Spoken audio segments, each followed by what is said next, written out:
Francisco, California. This is What's Left, a weekly political podcast, a weekly political discussion challenging the mainstream left.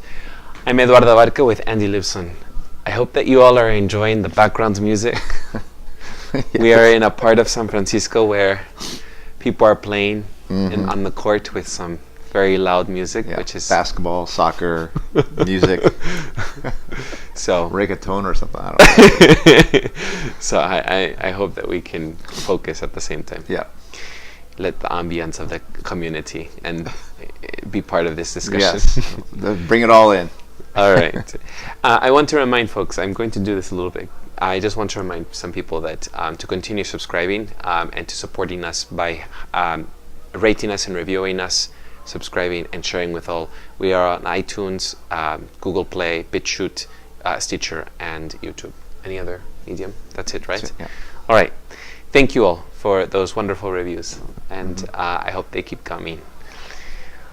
All right. Today's discussion, we'll discuss something that I think isn't really debatable. It's more of just something that is well, maybe debatable about the cause for why these things are happening. But we live in California. You and I have been experiencing this past week what contamination coming in from the north, and then there are fires in the south because there are fires in the north as well. So I mean, not because of that. I meant to say that this contamination is because of the north fires. Air quality index is very poor. Like, it's been basically for a few days we had the worst air quality in the world. Yeah. And now we have the worst air quality in the country. Wow. So it's getting better. I didn't even know it was in the country. Yeah, in the country. Even though, as it relates to our air quality indexes was up to about 200 and 225, which is very, very high, close to hazardous. Now it's about 160. I see. So, and I'm going to post a link to some of these things where you can see some of these websites that tell you what your air quality is and stuff like that. Because if you are experiencing fires and stuff like that, then these are things you're going to want to know about. And we send our condolences to the families that are going through a very rough time during this time, because people are being displaced, and I think many insurance companies are going out bankrupt because they're not providing what they said they would provide. Yeah. But we can discuss. I think we can discuss. I think some of the things that I had learned or had read about. I'm going to mention them, and then you can add as supplement. Which we're talking about the California wildfires, and it's the ones at Campfire on Paradise, in Butte County, and then the one down in Woolsey, down in Southern California, which Trump visited over the weekend. Right, but I also think he had visited the Butte County ones as well. Can I just say something? Because even though we're not anti-Trump here, we're not that Trump train here. I am anti-Trump, but I'm not always about talking about him all the time. But I will say, one of the stupidest comments he had said was that part of the cause for the forest fires, he said, that was not raking enough. That's what we talked about Finland. They have to rake more. And said that Finland rakes. and the Finland administration was like, we never had this discussion. So I just thought I think it was just absurd to have this president say something so stupid, absurd, and it just ill-informed about the whole situation, making these California fires seem like it's something that you can just have a quick fix for. Right. Although I do think there's going to be something that's going to come back to land management as it relates to what the history of fire management has been. I do think relates to what the kinds of fires we're seeing today. So that is going to that is going to relate to the discussion about how do you deal with, because how you deal with fires in a city, I do think, is different than how you deal with fires in the countryside. So this is true. We'll talk more about that. Right. Okay. So I will say a couple of reasons why these fires are happening. That I personally have read that, and I was reading. I'm going to link this article where I'm going to start off from. That it relates to climate change. That first of all, there have always been fires in California. We have to remember this. that it is a part of the natural landscape of California. There are 7 climates that California has. It's a large state. And these, the state has always had these wildfires. Actually, we have many of the natural habitats like the redwood forests, many of the pine habitats, pine tree habitats, and chaparral scrubland. I don't know. These Mediterranean areas where plants survive because of fires that coexist with the land, and that happen. The fire, the stuff that is produced from the fire is a very natural mulch. That allows new stuff to grow. And seeds are able to, ¿cómo se dice? Brotar. It's to germinate. Okay. Seeds are germinated because of some fires that are near. The heat makes these. So there are very resilient trees like redwood forests that California is known for, that have survived fires over hundreds, even thousands of years. Floodings, fires, and these things are part of the, like I said, part of the habitat. And animals have lived, and plants have lived with these fires. It is just now that humans are moving in and encroaching these habitat spaces where the way that they have been able to live with these fires is to suppress these fires instead of working with the landscape to be able to allow fires to happen at a certain time for new vegetation. So that is one thing that I think that one of the reasons why these things are happening. The second, go ahead. Can I go ahead and say more about that? Say, please do. We're going to be sure. So this question. So I think that's been something I've been reading about, because most of this has been new for me to read about it and to learn about it's the politics and the science of fire management. This question of suppression is a big one. For the last 100 years, the forest management method of dealing with fires has been to, as quickly as possible, put out a fire when they can, and it has had the impact of reducing the number of fires throughout the nation. It's actually been very successful in doing that, but having a fire suppression method, which is closer to the method used in cities. And one of the critiques of why this, and people, I think what I'm reading about is the same thing you're reading about. People are saying, wait, this is not the way you actually control fires in the countryside. One of the reasons why the urban method is being used is because increasingly the urban world is moving into the wildlands. It's called the wildland-urban interface is what they're talking about. And that encroachment you're talking about has meant that some of the methods being used are not methods that are best for controlling fires in a wildland kind of scenario, but more an urban method of, like, when a fire comes out, deal with fire retardant stuff as much, make sure that things can't be lit on fire, but when they do, you put that fire out as quickly as possible. That's the whole idea, is get those trucks there as quickly as possible. That's not the method people are talking about, how you deal with fires and controlling fires and dealing with fires on the countryside. And the fire suppression method has led to a situation where we are reducing the number of fires, but what we're leaving is increasing numbers of kindling essentially behind. Yes. The forests are growing thicker. The ground is growing more and more with dense with things that are flammable. And then now we are still having fewer fires, but the fires we have are mega fires, and they go up and they build and they destroy a lot of territory. And the fact that you have this urban and wildland growth, the growth of the urban into the wildland, has meant more and more destruction of property and more destruction and killing, deaths of people. We are talking about possibly about 1,000 people who are not currently being identified, who haven't called in, who are lost, that are disappeared, and that's, in the era of the cell phones and internet, that's chilling. That could be a loss of 1,000 lives potentially as a result of this. So, can I mention that 17 minutes ago I just read the latest news, because I subscribe to NPR, and I just wanted to add that there are 79 people that are currently and we know are killed. That have passed because they have been burned. Right. So there is actually a discussion and even a debate to what extent you deal with fire suppression, having these houses be like fortresses that can't light on fire, versus what do you do to actually, actually use fire to fight fire. That is, do controlled fires, and in some cases, and this is again an issue of debate, how much you would do of, not like obviously clear cutting, but how much do you clear away some of the trees and the debris that's in regions to manage these regions, to manage these terrains.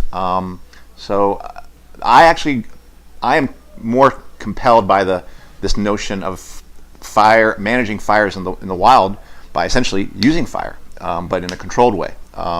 And not allowing it to just not burn at all, or just relying strictly on fire suppression methods has been a part of this problem. Mm-hmm. I would also say that I had read something about as well that when you cut down forests or certain pine trees that work with fires or live with that, and then you introduce other non-native species that are not do not have that, are not adapted to wildfires, then you're creating this habitat for fires, right, when you should be leaving native species. Right. And this is a big, like, there are native species advocates that say we need to leave natives where they are, otherwise you're replacing, right, and this is why it's unbalanced. Right. So it's just adding to that. And that would be another issue of forest management, basically. Forest management, and I think maybe we can. What do you think about this? I was reading as well. Go ahead. And the only other thing to say is that the encroachment of humans into this territory has made the suppression model even that much more, like, that's what people want to do: put out the fire as soon as possible, but as it threatens their property.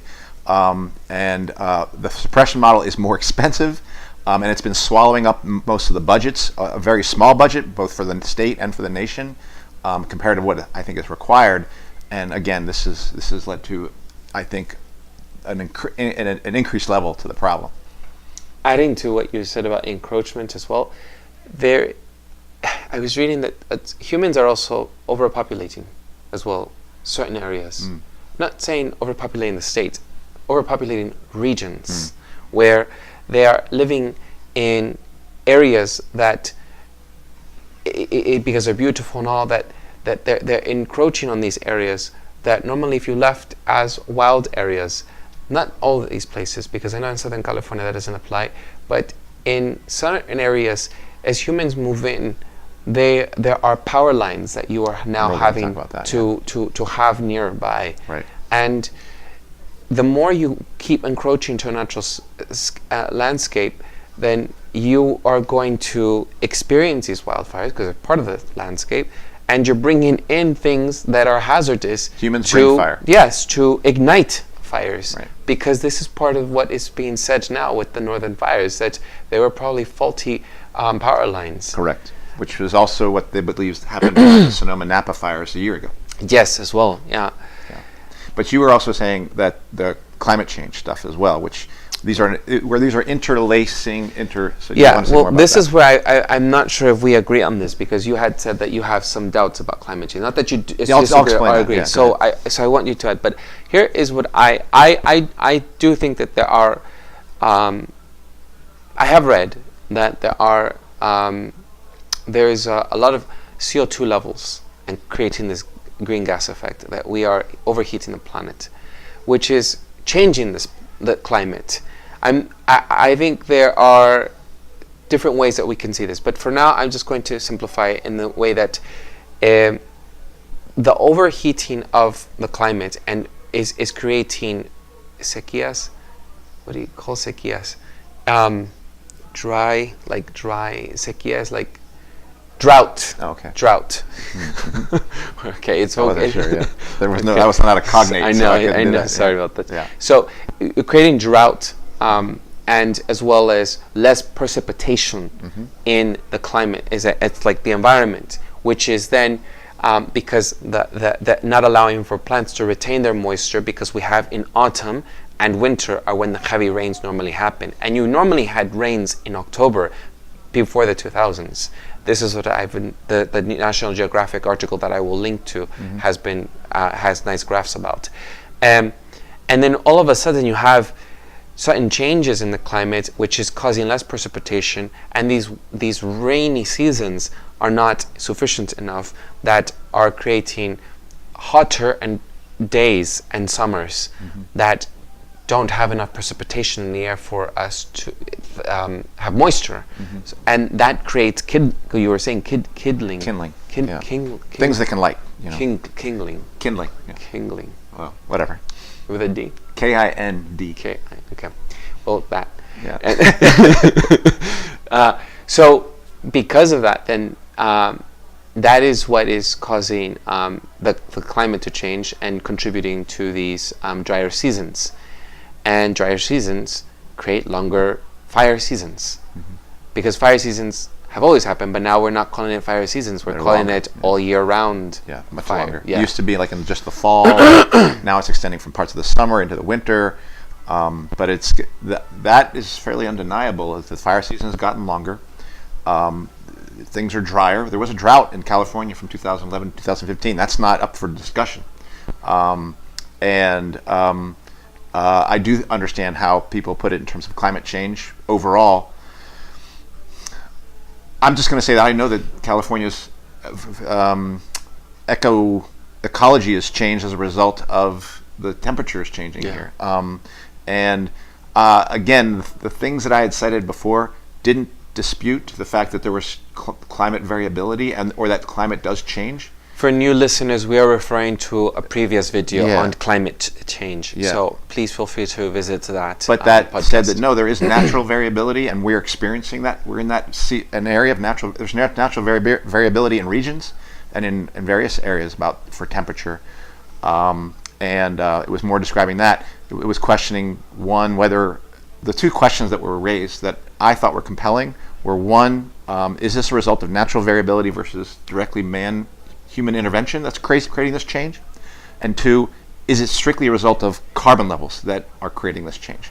Those are the two things that were interesting to me. But that doesn't change the fact that it's undeniable what's happening in California. And what's happened in California is our fire seasons have changed. The fires have gotten bigger. And it's not just a result of the fact that we haven't managed things well. It's California is kind of set up for fires because it usually has a rain season that grows things, and then it dries out, and then it has these winds, like Diablo and Mono and North, these various winds that supposedly push. Once the flame starts, it just pushes it across the countryside or across the state. So California itself is very susceptible to fires, and fires are a normal part of the life cycle of the environment. But when you have suppressed the fires, and when things are drier than they should normally be, and when you already have a state that's prone to fire, then we have a state going up on fire. I mean, it's not only happening here. There was one major mega fire in Canada recently. In 2016, there was one in Gatlinburg, Tennessee as well. Again, another PG&E type company starting the fire. We haven't really talked about what starts these fires. In almost all cases, it's human starting the fire. What is PG&E? Pacific Gas and Electric. That's the energy company here. But the energy company was also cited in Tennessee, Gatlinburg, Tennessee in 2016 for a major mega fire which killed a bunch of people in Tennessee and destroyed a lot of property. So we've only right now talked about the conditions that are leading to these fires. We haven't yet talked about what's starting them. Except I think we're both acknowledging that in almost all these cases, 95% of the times it's human intervention. Yeah, and I think for me what is concerning is, just quickly I want to say, hurricane prone is the east and fire prone is the west. This is just a pattern that I've been seeing. And we can talk about another video possibly, like why hurricanes do not happen on the west coast. It's very unlikely why they do not happen. I was reading why. But I think what we have to start dealing with the fact is that we also have to live with these fires and to start adapting to it. And I think that we have worked the opposite way. We have tried to suppress, like going back to that, and now we have to work with it, to live with it. And that might mean that maybe you don't live in certain areas. Correct. This is or what, I there's a don't know how to cost, yeah. say that, but I would. We'll do you keep know? going. You Like keep going, I just, I'll I see what I'm feel gonna say. as if sometimes, because now why I brought up the hurricane prone thing was because I had heard during the hurricane season for some of the disasters that were happening recently that some climate person, I will link, I will find it, was stating that, you know, if these areas are prone to that, we have to start thinking about maybe not living in those areas. And I thought maybe that should be applied as well here in California, where if these areas are like this, then why are we risking so much of so many people's lives, and why are we risking changing that habitat? Mm-hmm. We should then figure out ways to move out of these places. Mm-hmm. Well, this gets me to two issues that I want to talk about here, which is, first off, once the fire starts, then fire suppression has to take place. Then you actually have to have firefighters going and dealing with this. Then they get the military vehicles dumping stuff on it. And one of the things we haven't talked about yet, we mentioned it last episode, is of the 14,000 firefighters who are fighting this, 30% of these firefighters are people who are in the prison system, are currently in the prison system. And a firefighter earns about $73,000 a year. That's not including benefits, okay? And these firefighters who are the 30% who are fighting these fires, who are saving California and saving the property and trying to save lives, 30% of these people are earning $2 a day if they're not directly engaged in fighting a fire, and if you're risking your life directly fighting a fire, $2 an hour. That to me is ridiculous, and that has to end. Slave wage. That is slave wage, and you can talk. The people volunteered for it, but they volunteered under a situation where they are in pens, and they don't get to see the light of day, and they are told that they can get a job. And like you said before, no, there aren't really. This is not training for a firefighter job, because firefighter job requires an EMT training, all that kind of stuff. So they already know they're not getting a job out of this. And don't fool yourself into thinking these people are getting jobs from it. In my mind, not only should they be paid the $73,000 plus, I honestly believe if you're fighting this fire, you should get amnesty. That's like you're out. You did your bid for society to try to save California. You shouldn't have probably been there in the first place because of some trumped up drug charge or some racist whatever. But that's my feeling. That's number one. So that's the first cost to society, is we've got to free the workers who are in jail, who are willing to put their lives on the line. But number two, we haven't talked about PG&E. Well, before you go to PG&E, I will say that I was reading today. That they do get some like sentences like reduced 1 day per day. 1 day, 2 days. I thought that was ridiculous. F that. Yeah. You should get, and you were saying amnesty, and I'm on board with that. Yeah, I think that should happen. And guess what? And here's how it's working though. What's happening, because these programs are being so successful at fighting fires, there are politicians who actually, when there were stuff up for like reducing or increasing parole for some of these people, they're like, we can't do that. We need people to fight the fires. So they're trying to keep these people more in jail now. So it's totally messed up, totally backwards. Yeah.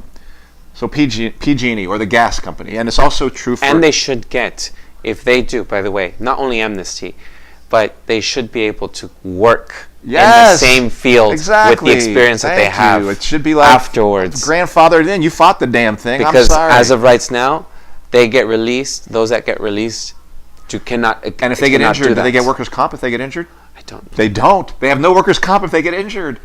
They don't have a union. They have nothing. I mean, like, it's exploitation. If they get killed, there's nothing. Mm-hmm.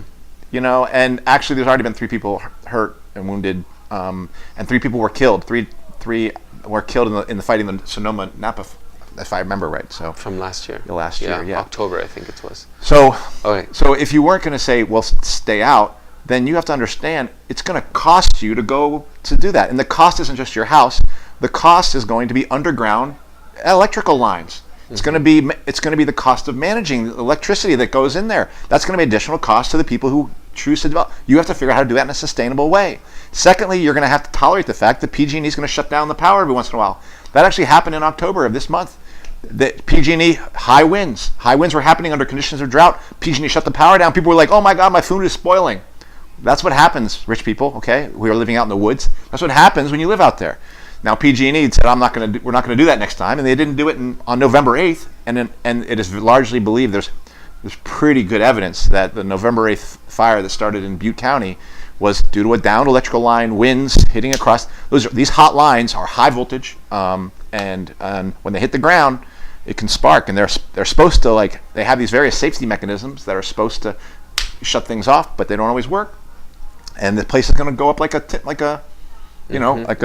tinder box or something like that. You ignite. So one, if people who are going to live there, it's going to cost them a lot more to live there in order to actually get electricity to them. That's just going to be the way it would have to be if you were going to do that. You just have to accept that's reality. Right. And the cost of all the management that would happen, particularly from the freed prisoners who would be willing to manage those forests, I'm sure, because they learned to do that, right? And get paid $73,000 a year by somebody who's living out in that region. You're going to have a prisoner working on your property, keeping that place safe. And the ex-prisoner, I should say. So that would be the very least. The other thing I would say, though, is the other story that we're hearing a lot as it relates to PG&E has been PG&E stock prices. Everyone's worried about the stock prices. Yeah, I did hear that. Stock prices going down. We need to let PG&E go bankrupt, and the state can buy PG&E on a dime, cheap, and then run it by the state. Have the state run PG&E, and instead of profits for people who run PG&E, we can use that extra money to actually make this stuff safer, to actually do these things in an entirely different way, or fund other things. So this is an excuse. This could be an excuse for the state to take over a private corporation and make it actually run for the state of California. That's not a social solution. I mean, that solves the problem as it relates to capitalism, but I'll take that measure for a while, is basically take it from the rich and give it to the state, and let us try to run it, or let the state try to run it, which isn't us. So, yeah, two things I think that we should also do, because we are living with, I think we should start investing in technology to be able to filter out the air, because there are some initiatives that I saw as well that they're trying to filter out air because it's very hazardous, and I think that you have something to show us in a little bit that I would like for us, because the breathing issues, we've been told to stay indoors, and it's just causing, I know because I take out my nephew during the week, and we are not able to go to a park, we're not able to go someplace where we can be outside to exercise, and we're being kept indoors. And I think about the homeless people. I think about people who don't have the ability to be able to stay inside and that work outside, because their livelihoods depend on their jobs to be able to work outside as gardeners, as landscapers, as construction workers. And we need to think about these things as homeless people that sleep out on the street. So we have to be mindful of these things. And I think people are not informed, and we need to look out as a society for each other.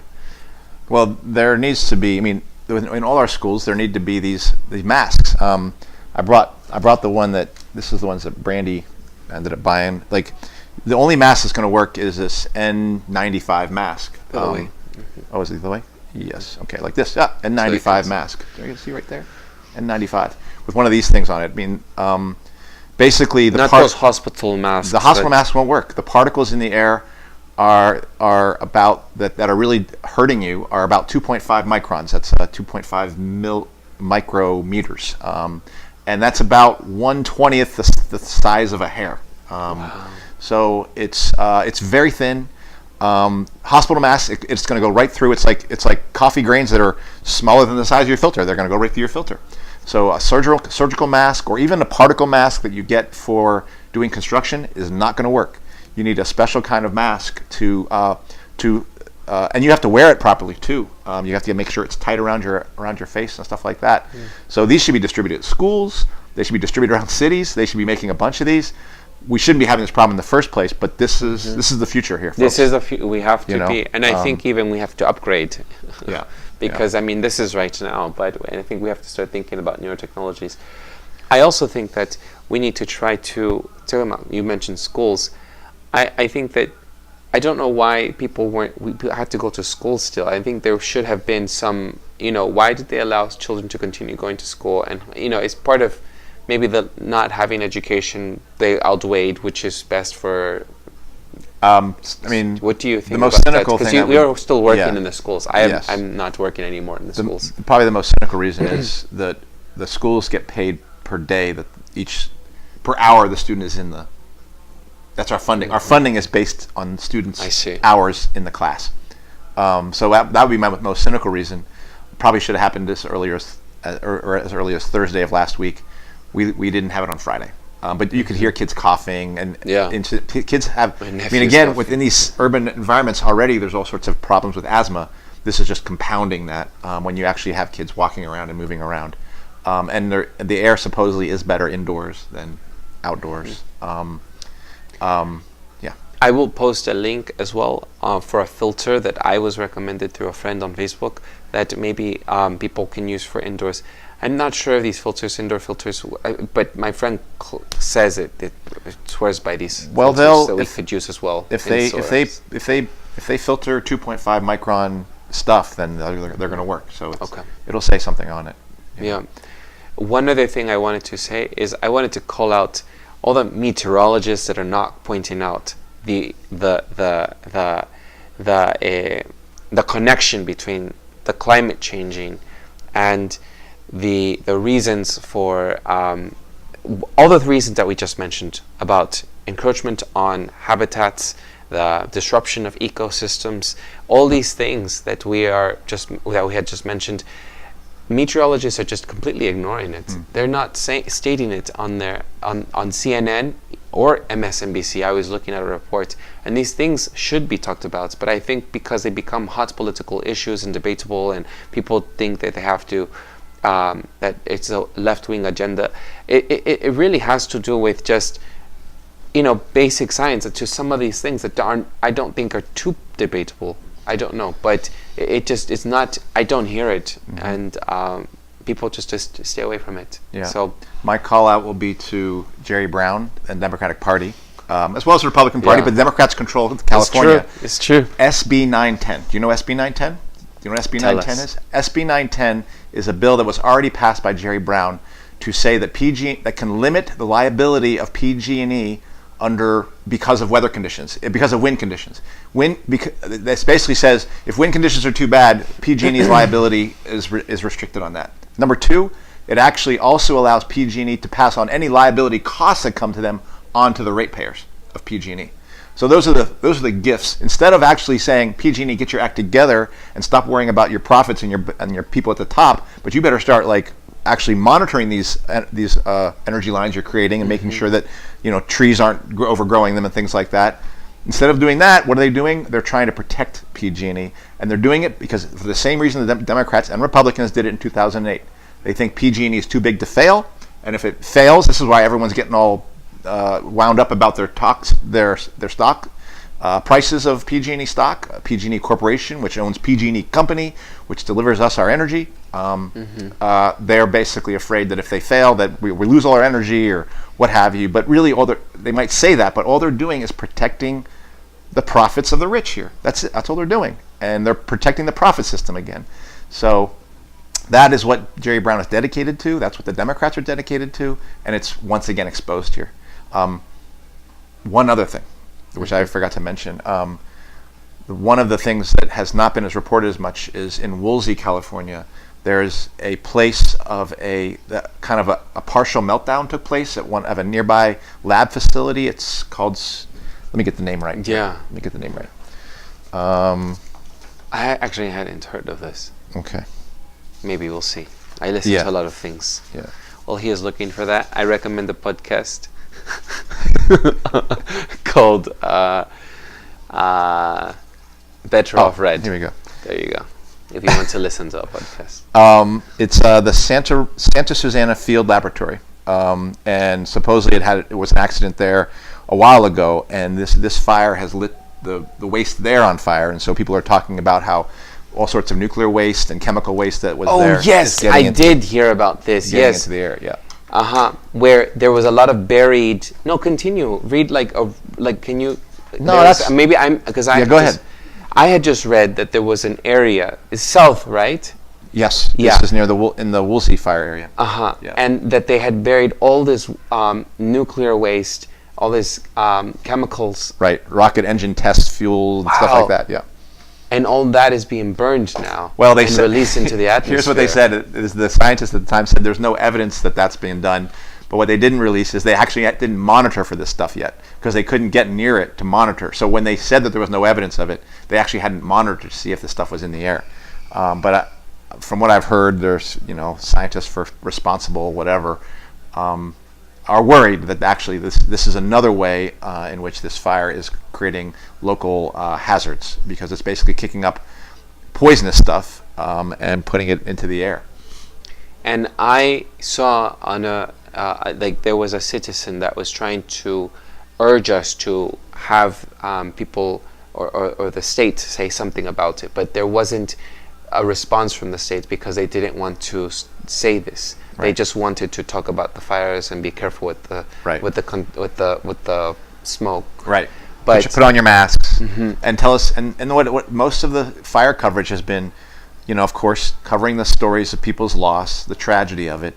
But I don't think they're doing a very good job of informing people about the backdrop to this. What conditions are causing this? This is why I think it was good we did this episode because I've had to do some reading and I feel like we're just at the tip of the iceberg of learning about this stuff. But once again, the media talks about body counts, destruction, but gives you no analysis of why it's happening, how it probably could have been avoided, and certainly doesn't talk about the prisoners and what's happening with them as they fight the fire.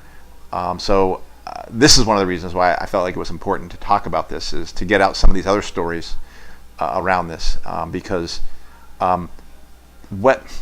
the capitalism does destroy our environment, and this is what we are seeing. I was just going to say something. Go ahead. Yeah, that's it. About that, capitalism does, Andy, because these profits over people, the environment with the contamination, the companies with burning fossil fuels and not investing in cleaner technologies, and governments allowing for these excusing tariffs and excusing pollutants and allowing certain caps to happen. There should be no caps or anything. There should just be no pollution. And putting it on the people and what you need to do as a citizen at home, when we need to look at the bigger picture with the companies. And I think that is what capitalism does. It always will look for its own interests. Right. And that includes destroying the government and destroying the government. Destroying the environment, excuse me, and taking out resources. And there is no other way to say that. And it's just, this is another thing added to the already contamination, the pollution that exists in our atmosphere. Yeah. I don't know how else to state it. I'm personally doing something a little bit for the future. I'm planting a lot of avocado trees. and I'm going to around my neighborhood. And me and my partner will be buying more of these and giving them out like Johnny Appleseed to give them, because these are the ones we need. Yeah, and we've tried to figure out how long you can use them. I think I heard like 8 hours of use, and then you have to use another one. So, get used to it. That's the new normal, apparently.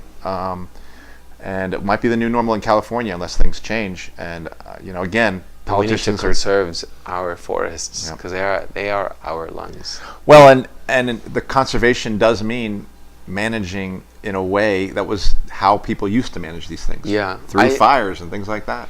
I think I'll link something as well to how Native Americans who lived in these areas were able to live with these fires and even burned certain areas. But I mean, everywhere there's something that you have to live with, whether you live with volcanoes in Hawaii, or you live with hurricane seasons, or you live in very cold environments.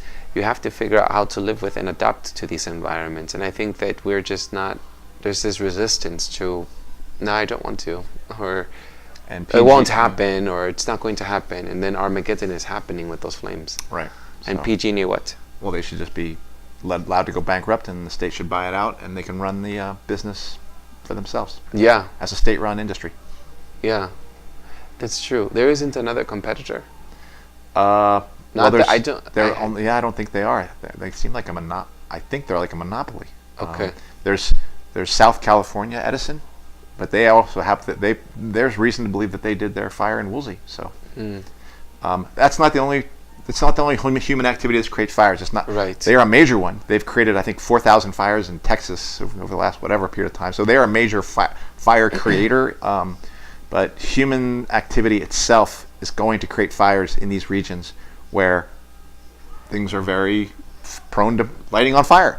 So that if you're going to go in those regions, you're going to have to pay to keep it safe. That's the bottom line. You know, if you can't do that, then don't go there. So, speaking of like being adaptable, we should also be in the future discuss something about earthquakes, because we live in in Mexico City as well. It's very earthquake prone. Yeah. And we had an earthquake last year, and there was going to be supposedly an earthquake here. So there's lots of things to worry about. Armageddon is coming. Natural and unnatural. Is that it then? I think so. I think it is. I can't. Oh my gosh, that's 40 minutes. All right. Well, this week is Thanksgiving. Yeah. I still think we can do our episode next Sunday. Yeah. Do you want to discuss people's indigenous? That could be one. I don't have an issue to discuss next week. So if you throw up people's indigenous something, I would like to. So can you say what it is? Yeah. So Thanksgiving Day, there is People's Indigenous Day being celebrated on Alcatraz Island. It happens 2 times a year here in San Francisco. Try to create something different from Thanksgiving, almost in opposition, because Thanksgiving is usually this thing about the Pilgrims with the Native Americans created this peace and they sat together and they ate this turkey together, right? That is like the U.S. American story that I've heard when I was here. Yes. But, you know, that is so condescending because the savages were able to be pacified and all these things, and you know, well, really mass murder and genocide of Native Americans happened here in the USA. That is unspoken about, that is not talked about in history, and that is not painted in nice children picture storybooks. And I think that we need to discuss that because Thanksgiving is not just about pilgrims and giving thanks. I understand that today that's not, you know, the tradition exists where people come together. But it's worth knowing the real history. Yes. Yeah. Let's do that then. All right.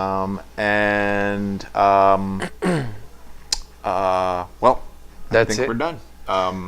But we'll try to get this episode out maybe in the next day or two. Yes, and I will have more time because we're having extra days. You're having as well the whole week. Enjoy your Thanksgiving. We will try to enjoy your People's Indigenous Day. Yes, and we'll give you some more insight into that background in a week. And I'm looking forward to that. You'll send me some stuff to read as well. I will. Okay. I will. So please rate us, review, and subscribe. I have mentioned the 5 mediums. I will mention them again: Google Play, iTunes, BitChute, Stitcher, and YouTube. You can always find us on any of those mediums, so you don't have an excuse. Thank you for the reviews, and it really helps us to get our word out. And we hope that we'll talk again next week. Bye-bye. All right. Ciao.